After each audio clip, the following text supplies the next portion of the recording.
Please, toss the gun. Juice, just toss it. He was a sports icon with movie star good looks. OJ had an easygoing charm. He had charisma. She was a beautiful ex-wife who appeared to have it all. Nicole was only 18 years old, and she was a waitress in a nightclub when OJ Simpson walks in, and he was infatuated.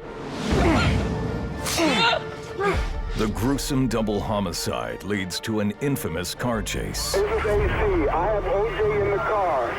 I'm assuming he's going to attempt suicide or something. The world watches as everyone's on trial.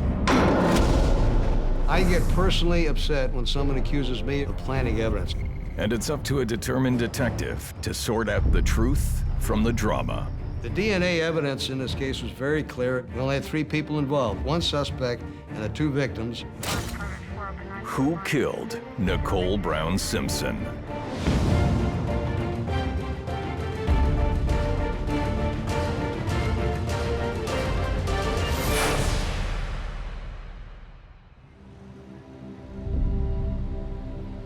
It's 3 a.m., and while the city slumbers, LAPD Detective Tom Lange, a 16-year veteran of the Homicide Department, is on the move. I was first notified that a double homicide had occurred about 3 a.m. in the West LA area.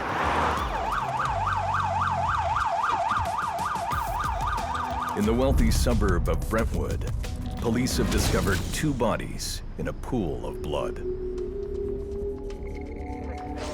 When I got there, the scene had already been secured. We saw 2 bodies. One was on the front porch area where the front door was. She was barefooted. She was brutally slashed. It appeared that she was just about decapitated. I could view her vertebrae through the front of her neck.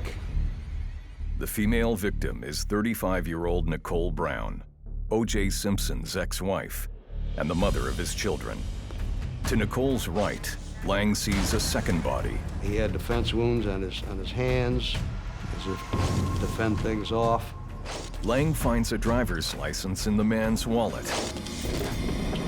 He is 25-year-old Ronald Goldman. It's unclear to Lange who Ron Goldman is or why he's been killed alongside Nicole Brown.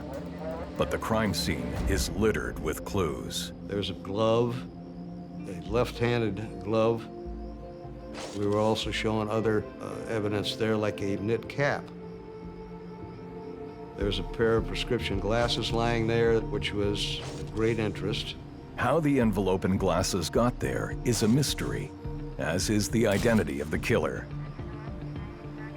But the physical evidence tells Detective Lange that whoever murdered Goldman and Brown fled out the back gate. There were a series of footwear impressions leading to the rear of the residence.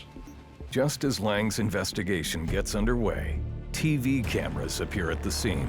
So the media shows up. They start sitting up on a little knoll, 15 feet high, looking down on the crime scene. We do not want them shooting the victims. It's bad enough to see your loved one on television. Detective Lange needs to know more about the victims to help him solve this gruesome murder. Nicole was only 18 years old, and she was a waitress in a nightclub when OJ Simpson walks in, and he was infatuated immediately, and they started dating, even though OJ was still married to Marguerite. The relationship with Nicole took off very quickly. OJ and Nicole were married for 7 years, and they had a daughter, Sydney, and a son, Justin. When the marriage ended, Nicole got primary custody of the kids. And now Lange finds this young mother dead on her front porch, while her children, just 6 and 8 years old, sleep inside. We still had a primary responsibility to watch out for the welfare of the kids. So the next priority became contact Simpson. We don't know anything yet, quite frankly, but I have to make this notification because I'm going to do it before the media gets to you. Lange and his colleagues drive to O.J. Simpson's Rockingham estate to have him take custody of his children. We approached Rockingham, and going up the street, we see a white Bronco that looks parked a little askew. It appears that whoever parked that car was in a little bit of a hurry. Lange confirms it's OJ's Bronco, while Detective Mark Furman looks over the vehicle. Furman is on the other side of the door, and he sees a spot right below the handle of the Bronco that appears to be blood. We don't like the looks of this. If someone could be in danger, someone's harmed or gonna be harmed, you act now. We go to the front, bang on the door. Nobody's answering. So I'm thinking, we have a problem. We have OJ Simpson inside, maybe he's dead too. Lange and his partners fan out and check guest quarters at the back of OJ's estate. There was 3 bungalows. We go to the first bungalow and knock on the bungalow, and Kato Kalin comes to the door. He's out of it, he doesn't know what's going on. We're looking for Mr. OJ Simpson. Do you know where he is? Kato Kalin was a very common figure in Hollywood. He's a personal assistant. He was part of the household staff. We explained to him, we're the police, we're here to look into a situation. Is OJ Simpson inside? He's getting his wits about him finally. He says, oh, no, he put him on a plane last night. He's in Chicago. Meanwhile, we're also getting hold of Simpson in Chicago. He tells him Nicole has died. He said, we would like you to come back as soon as you can because we have your children. Simpson says, okay, I'll get back on the next plane. Meanwhile, Kato tells Lange he heard something strange earlier that evening. Kato told me that last night there was a little bit of a shaking in his wall behind his bed, and there were like 3 bumps, almost like someone was out there. Detective Mark Furman goes around back to investigate. Before he proceeds down the walkway, he looks down and he sees a leather glove. He looks at the leather glove and he thinks, well, leather glove here, leather glove at Bundy. We all take a look at the glove and we can tell that there's blood on the glove. You put that together with what appears to be a blood spot on the Bronco, we have a crime scene. Simpson was no doubt the suspect. OJ Simpson is an all-American hero. OJ grew up in the housing projects of San Francisco. He was surrounded by poverty and crime, and football was his ticket out. At the height of his fame, OJ Simpson, frankly, was one of the best football players of all time.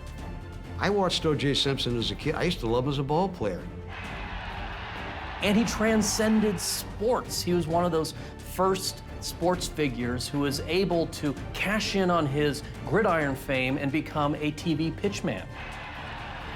People could watch him and cheer for him during a football game, and then they could watch him and admire him and love him on television. OJ had an easygoing charm. He had charisma. He had that smile that was very endearing to people. Hey, Panama City. Now, OJ Simpson's ex-wife is dead, along with her friend Ron Goldman. And OJ is the prime suspect. Only 3 hours after Detective Lange arrived on the crime scene, OJ Simpson is aboard a flight from Chicago to Los Angeles. It's early morning in LA, but Lange still hasn't slept. He needs to notify Nicole's family before the media does, and find out where Nicole was before she was murdered. I never want to do this, but I had to make a death notification over the phone. This is the last thing any cop wants to do. I said to the Browns that Nicole is dead. Not in those words, something like that. I hear all of this screaming and hollering on the other line. He did it. It was OJ. I know it. He finally did it. He said he was going to kill her, and he killed her, and she's screaming and hollering like this. So that was the first inkling that I had. Well, perhaps we got a lot to do here. We got a lot to learn. We don't know about this. Is that the last time you saw her or spoke to her? Lange asks Judith Brown where her daughter Nicole was on the night of the murder. The night of the murder, There was a dance recital for Nicole and OJ's daughter at a middle school in Brentwood. OJ showed up, taking part in the children's family activities. OJ and Nicole have been divorced for 2 years, but both parents spend time with the children. If there was any tension the night of the recital, it would have been the usual kind of ex-wife, ex-husband, let's try to hold it together for the sake of the children tension. Nicole's mother tells Lange that OJ left after the recital, while the rest of the family went for dinner at Mezzaluna Restaurant, where Nicole's friend, Ron Goldman, was their waiter.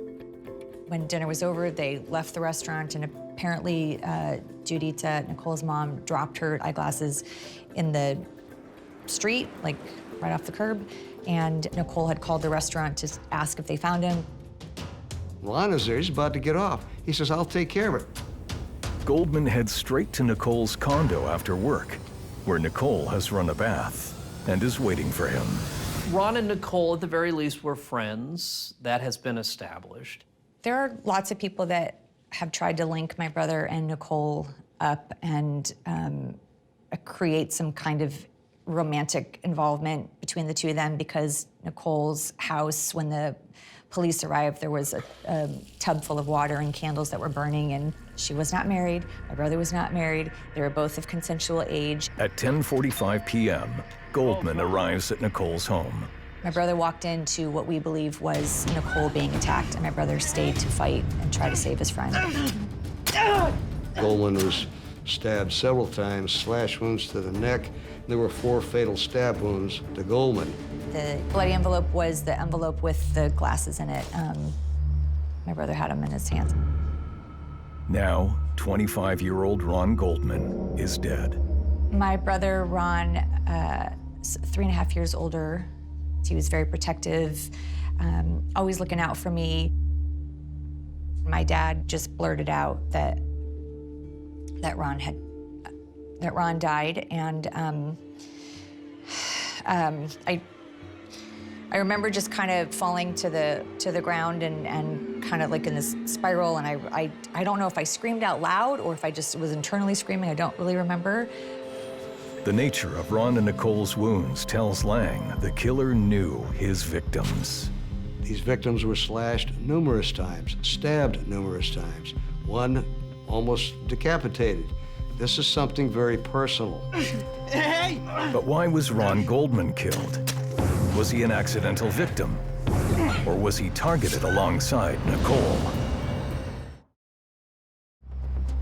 LAPD Detective Tom Lange is on the hunt for a killer in a brutal double homicide. The victims are Nicole Brown Simpson, wife of football star OJ Simpson, and her friend, Ronald Goldman. With blood on his Bronco and a matching bloody glove found in his yard, OJ is the prime suspect. By 9 a.m., Lange has a warrant to search OJ's estate for more evidence that could tie him to murder. We find a trail of blood that goes from the Bronco, tailing from the Bronco up the driveway, into the alcove, and right into the house. We find a pair of socks, appear to be Simpson's, on his bedroom floor. We find blood on the socks. The evidence against OJ is piling up, but Lange must still place him at the crime scene at the time of the murder. A coroner's exam and a neighbor's testimony help Lange narrow down the time of death. I think these murders probably occurred around 10:35, 10:36. We also got a man walking his dogs who hears some yelling and hollering that he believes was Simpson. Where was OJ Simpson at 10:35 that night? Cato told us that he and Simpson had left earlier that evening and gotten burgers at a local drive-thru. He thinks around 10 or so, Simpson leaves for the airport. OJ Simpson has an alibi. There is no hard evidence to put on this man at this time. The day after the murders, at around noon, OJ is back in LA. He arrives to a barrage of reporters and goes straight home to face off against Detective Lange. Do you mind if I ask you a few questions? Anything. When was the last time that you saw Nicole? I last saw Nicole after our daughter's recital. Simpson told us that the night of the murders, he went to a recital for Sydney, his daughter, locally. He said after that, the Browns and Nicole went for dinner. They asked me to go along, but I refused. That was a lie. According to OJ, that was the last time he saw his beautiful ex-wife alive. Later that night, after OJ meets up with Cato, he heads home to get ready for his trip to Chicago. Simpson alludes to being inside the house, getting ready to go. He says, well, I was rushing around getting ready to go, waiting for the chauffeur. What time did you leave last night? Leave the house? To go to the airport. Mm-hmm. About, the limo was supposed to be there at 10:45. Normally they get there a little earlier. I was rushing around, and somewhere between there and 11 o'clock. OJ confirms his alibi, but Lange probes deeper into OJ's relationship with Nicole. He asks whether OJ ever struck his ex-wife. Has there ever been any domestic abuse in this relationship, OJ? Well, there were times where we've had arguments, and Nicole would attack me. She'd hit me, but I would block them and maybe wrestle her down just to stop the fight. He basically says he never hit Nicole. Then Lange sees something strange. What happened to your finger? We look at him and we know he's bleeding on the middle finger of the left hand, okay? Which is very interesting. We got a left glove at the scene. The glove may have been lost during the fight, and then he cut it when the knife came out, perhaps. How did you get the injury on your hand? I don't know. At the house, I was just running around. We've got some blood on and in your car. We've got some blood at your house, and sort of a problem. Lange takes blood and fingerprint samples, but he is forced to let OJ go. We're not going to arrest him. Nothing to arrest him on. While lab technicians determine whose blood is dripped all over OJ's mansion, news of the sensational double murder floods the LAPD with phone calls. During any high-profile investigation, you're going to get clues. People are going to call in for many reasons. So we had some 518 of these so-called clues. One clue stands out above the others. One of these was Jason Simpson, who happens to be OJ's grown son. A former LAPD officer spoke to Nicole Simpson before her death and tells Lange about the conversation. Nicole said I might have been stalked by Jason. Now, Lange wonders if perhaps Jason Simpson was the killer. We're going to want to interview Jason Simpson. The problem with that was he got an attorney and would not allow us to interview him. Does Jason Simpson have something to hide? What made Jason a possible suspect is that he's in the inner circle.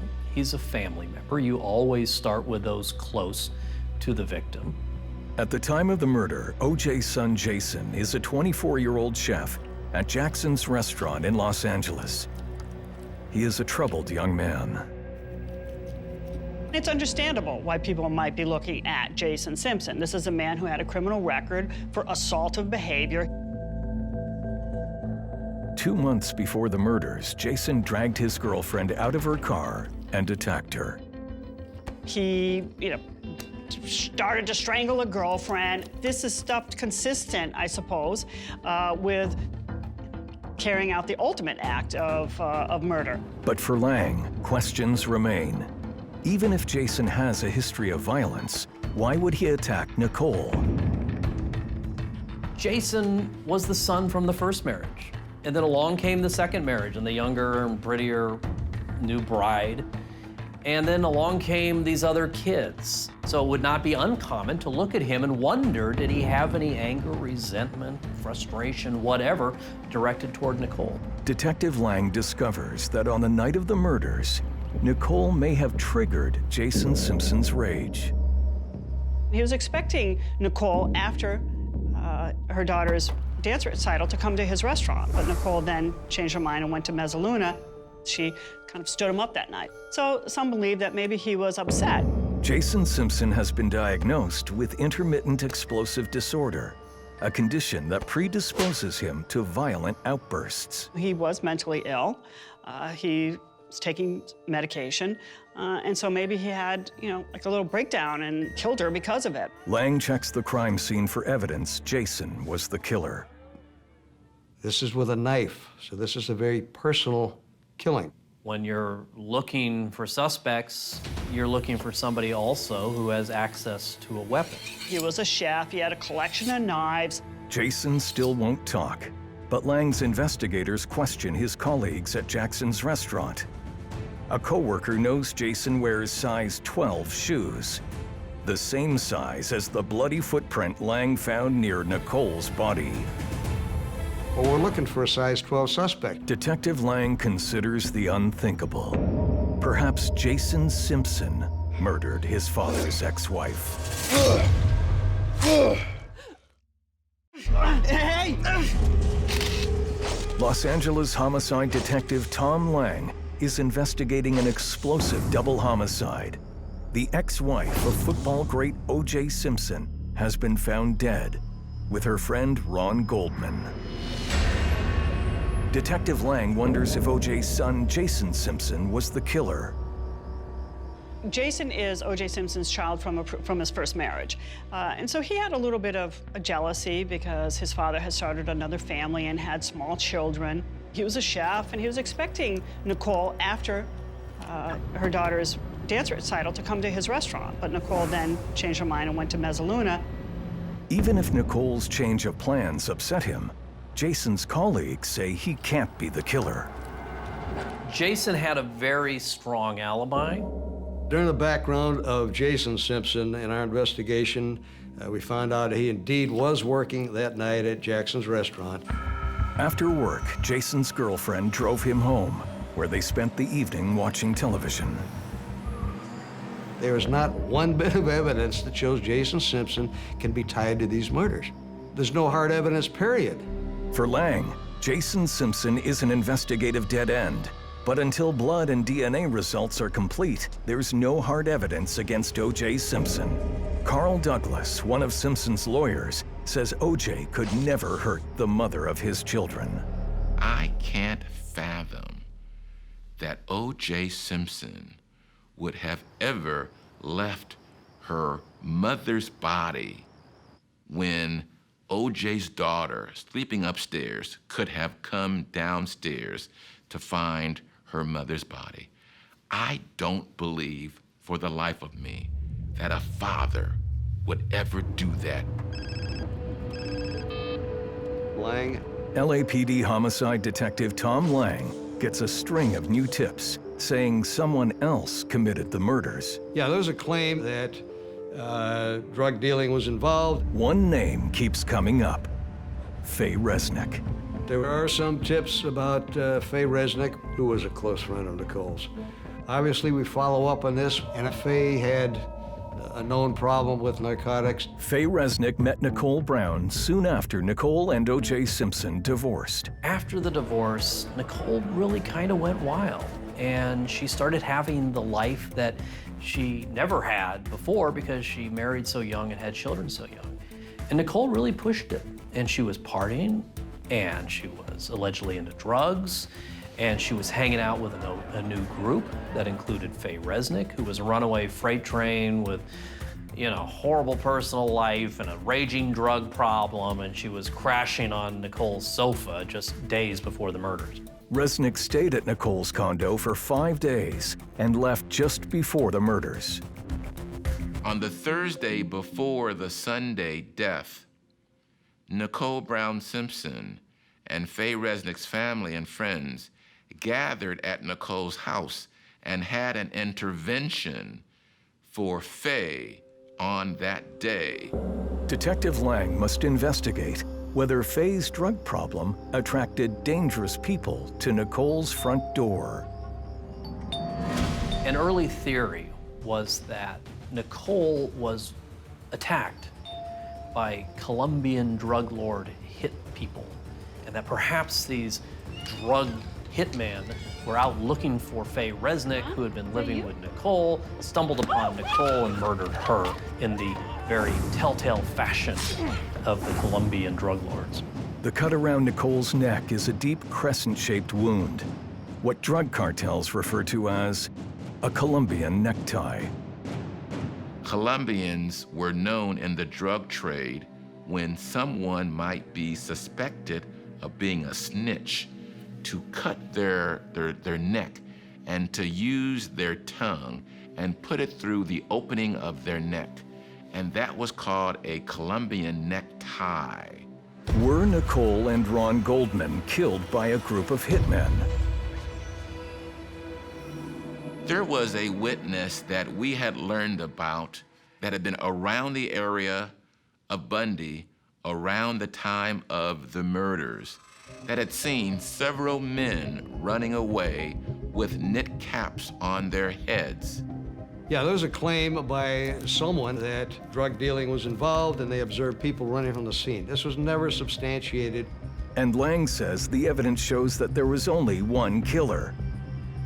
The evidence at the crime scene showed us without any doubt that there was one perpetrator because there was only one set of footwear impressions moving about between the two victims. According to Lange, professional hitmen don't leave a trail of clues.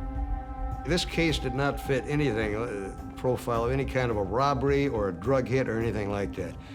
You're not going to be up close and personal and leave all the evidence that was left in this case. If this is a mob hit, organized crime hit, a drug hit, you're not going to do that. The theory that Nicole Brown and Ron Goldman were killed by drug dealers looking for Faye Resnick is ruled out.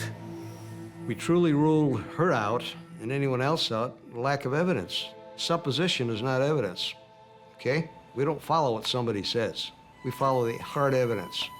With all the other suspects ruled out, Lange digs deeper into Nicole and OJ's past, and OJ's story starts to unravel. Has there ever been any domestic abuse in this relationship, OJ? Well, there are times where we've had arguments, and Nicole would attack me. She'd hit me, but I would block them and maybe wrestle her down just to stop the fight. OJ says he never hit Nicole, but Lange discovers Simpson has a long history of wife abuse. Several occurrences involving police intervention occurred with Nicole. We know that there was one officer who responded to the Rockingham address where Nicole had been beaten and she ran out and she was hiding in the bushes when the police got there. She was literally beaten by OJ, she said. And there are photos that she kept to prove it. She kept a diary in which she accounted for the violence that she said he inflicted upon her. According to Nicole's diaries, over the course of 15 years, OJ subjected her to 62 incidents of violence and mistreatment. We've got photographs taken by the police of her injuries. This goes back many times. There's several different incidents like this. In 1989, Simpson was charged with spousal battery and sentenced to 120 hours of community service and a 2-year probation. Family members say OJ's threats escalated before the murder. After the divorce, she still felt very uneasy, and family of Nicole believed they'd heard OJ said something to the effect of, "If I ever catch you with another man, I'll kill you or hurt you." Even with a history of violence, Lange still has no case if OJ has an alibi. But then, a new witness comes forward, and the case against OJ takes the first of many dramatic turns. Detective Tom Lange has confirmed OJ Simpson has a history of violence against his ex-wife, but Lange still has no case if OJ has an airtight alibi. OJ's alibi was he was off to get hamburgers and he was getting ready to catch a flight to Chicago. But Lange has a new witness who saw OJ on the night of the murder. Alan Park's story was critical because Alan was a limo driver and he was very cognizant of time. What Alan Park did was he basically destroyed any alibi that OJ would hope to have. Park says he arrived to take OJ to the airport at 10:23 p.m. He wasn't sure of the location on Rockingham, so he deliberately left early. And he got there early, and he tried to phone somebody inside, and nobody picked up. A few minutes later, Park identifies a black man, about 6 foot, 210 pounds, going into the house. That he is sure it was OJ Simpson. He calls again. Simpson's on the phone. Hey, sir, it's your ride to LAX. Okay, sorry about that. I'm just in the shower. Been running around. Be right down. Not a problem, sir. I'll be waiting. And Simpson gives him this story about, oh, I just got out of the shower and I'm running around. Well, he knows better. He didn't get out of anything. He just walked in the front door. That was the significance of Alan Park. Based on Park's testimony, OJ came home at approximately 10:55 p.m., 20 minutes after Nicole and Ron Goldman were murdered just down the street. It's perfect. You couldn't script something that fit any better. It's a huge shift in the case. Now OJ Simpson has a known history of violence and no alibi. To seal the case, Lange looks for evidence that places OJ at the scene of the crime. Bloody footprints at the scene of the crime were found to have been made by Bruno Mali's shoes, a very rare and unusual type of shoe. So if they could find the person who wore those shoes, they could find the killer. Lange works his leads, hoping to find a picture of OJ wearing Bruno Mali's, but he comes up empty-handed. Police were unable to link those shoes to OJ Simpson, and for all the time he spent on television, all the times he had been photographed, nobody at the time of the criminal trial could produce a single picture of OJ in those kinds of shoes. It's a setback, but Lange soon gets the hard evidence he needs. Well, the blood work came back, and it showed O.J. Simpson's blood was all over the crime scene. The DNA evidence in this case was very clear. DNA testing of the blood on the glove found at O.J.'s house came up with matches to Nicole, Ron, and O.J.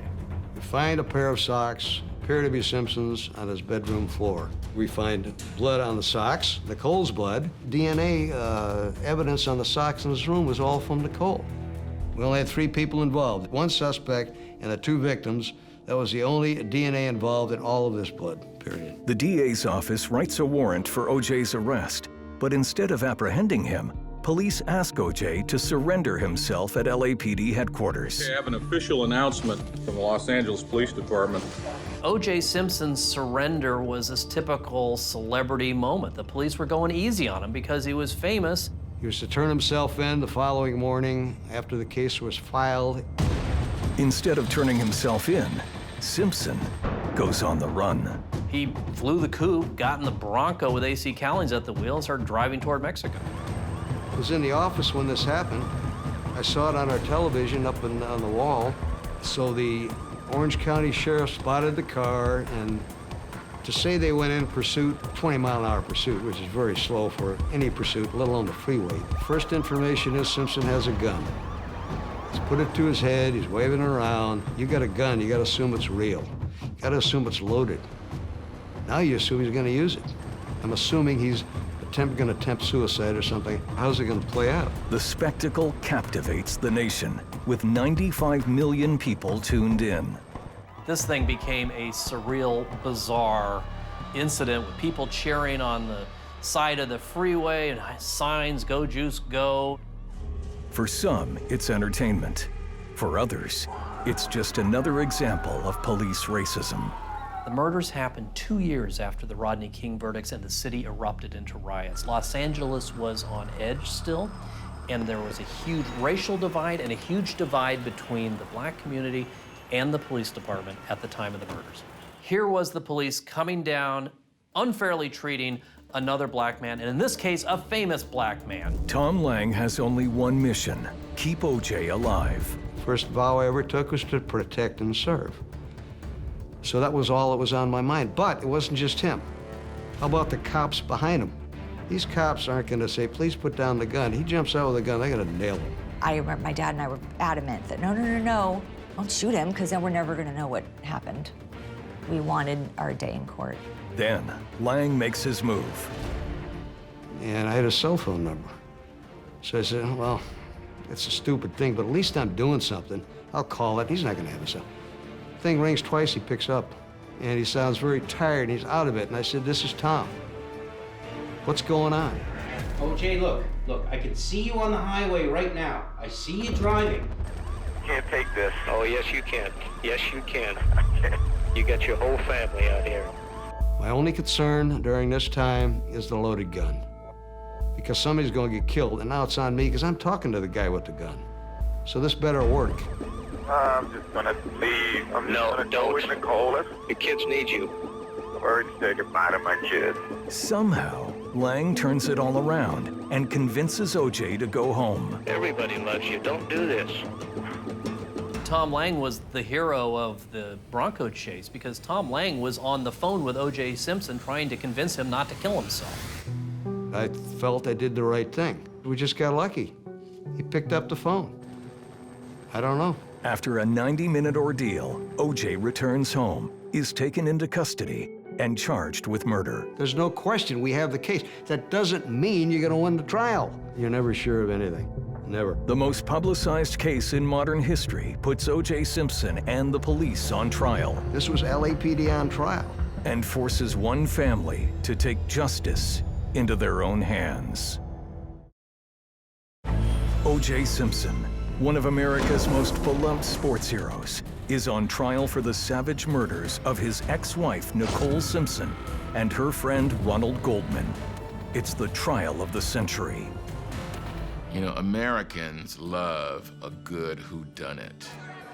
The case brought on the combination of race and sex and drugs and celebrity, all things that just titillate we Americans.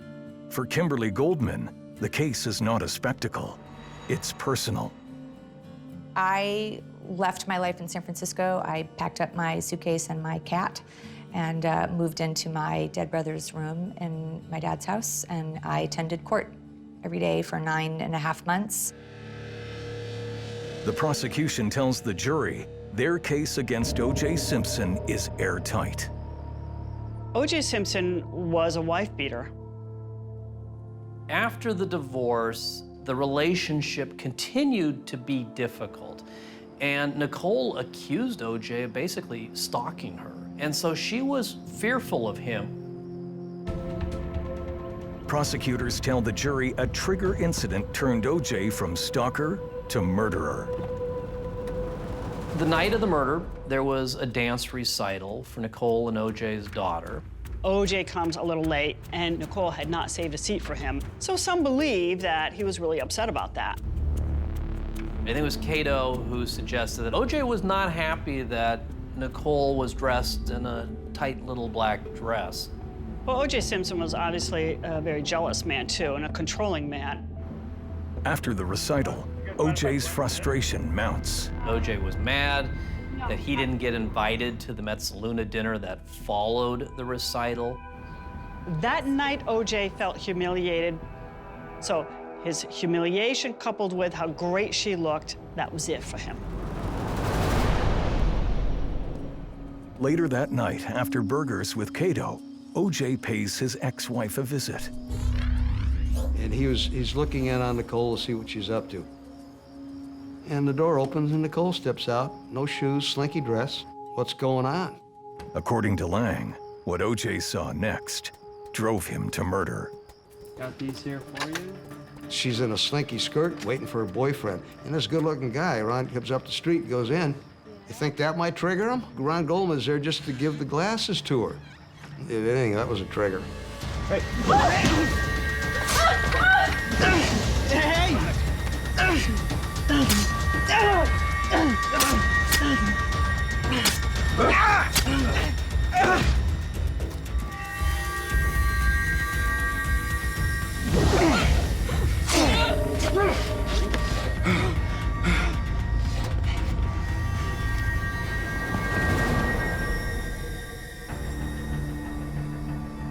The prosecution's case against OJ is supported by extensive DNA and blood evidence.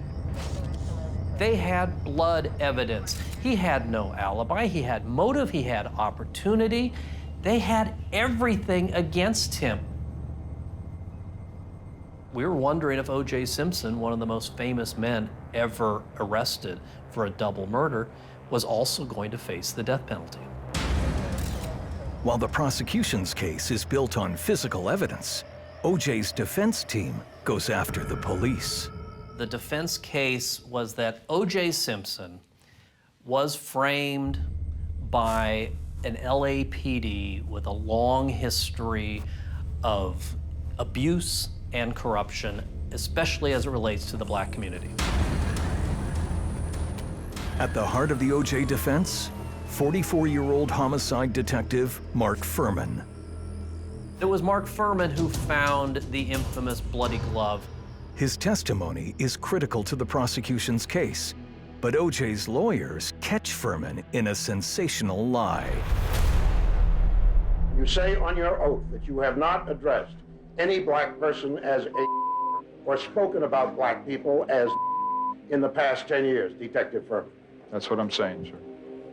It was manna from heaven dropped into the middle of the trial. Mark Furman saying on the stand that he never used the N-word, and they had all kinds of evidence to the contrary. The proof? Furman's long talks with the writer, all of it caught on tape. Anything out of the mouth for the first 5 or 6 sentences. Why? The fact that he lied about using a racial epithet cast doubt on the finding of the glove. The defense claims that Furman, motivated by racism against OJ, took a bloody glove from the crime scene at Nicole's and planted it at OJ's estate. That pisses me off, okay? I get personally upset when someone accuses me or someone I've worked with of planting evidence. Then, OJ's team of 11 attorneys makes one more tactical move. Mr. Simpson was asked to put on the murder glove. You have a problem putting the glove on his hand? And that demonstration created a visible doubt in the minds of the jury. The glove didn't look like it fit because it had shrunk. It was soaked in blood and then dried. Add in OJ's acting skills and yeah, that's what it looked like. It didn't fit. When defense lawyers put Furman back on the stand to ask if he planted the glove, his statement shocks the world. It ended with him on the stand and being asked, have you ever planted evidence in a case, in a murder case, him pleading the Fifth Amendment? Have you ever falsified a police report? I wish to assert my Fifth Amendment privilege. If there was any hope for this case, that's where it died. On the morning of October 3rd, 1995, as 142 million people watch or listen, the jury finds OJ Simpson not guilty. I felt betrayed and just completely in shock. And only because I believed that it was him, but I absolutely remember feeling like that jury let us down. The jury without question freed murder. And I do blame them to that extent. They didn't do as they were instructed to do, and they didn't do their job. 2 years later, the victims' families target Simpson in a civil trial. The big revelation during the civil trial, somebody found OJ at a stadium, football stadium, with the Bruno Malis. They placed him at the scene. And he was found civilly liable, responsible for the deaths in order to pay millions of dollars, which he never paid. Kimberly Goldman and her family relentlessly pressure OJ to pay for his crime. And our pursuit of our civil judgment kind of caused him to storm a hotel room and steal all of his stuff back. In September of 2007, Simpson storms a Vegas hotel room to steal a collection of sports merchandise. For OJ, yes, there were money issues, and in the end, OJ Simpson goes to prison for trying to steal his own sports memorabilia. Simpson is charged with kidnapping and armed robbery and sentenced to 33 years in prison. Yeah, that's justice, I guess, because he's now paying for his crime. While he's angry over the outcome of the trial, Tom Lange has no regrets.